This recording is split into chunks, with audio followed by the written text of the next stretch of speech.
more caramel.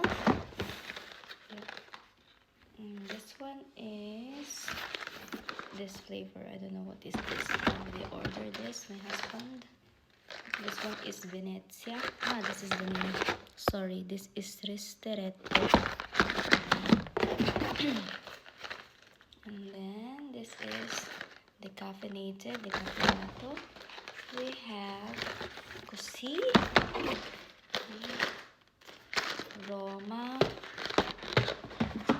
and then Chiaro, which I also drink this. Napoli. Yan. Ito, pinakamatapang to, Napoli. Like, yung level niya is, let me see here, 13. Ayan, nakikita niyo yung level ng coffee niya. Then, another one, Caramello, which is my favorite one. So, yung level ng kanyang coffee is, where was it? No, it's only for, it's for making cappuccino. And that's it. Then, since we bought a lot, actually, meron pang buksan na to kahapon. May dalawa nang nabuksan. At tatlo, isang Napoli, isang Caramello na ginamit ko rin kahapon. And then, isang Chocolatino. Yun yung kay Atina pag umiinom siya with lots of milk.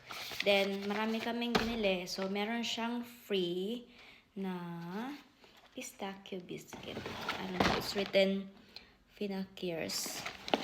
I think it's a biscuit that you can eat while you drink the Nespresso coffee.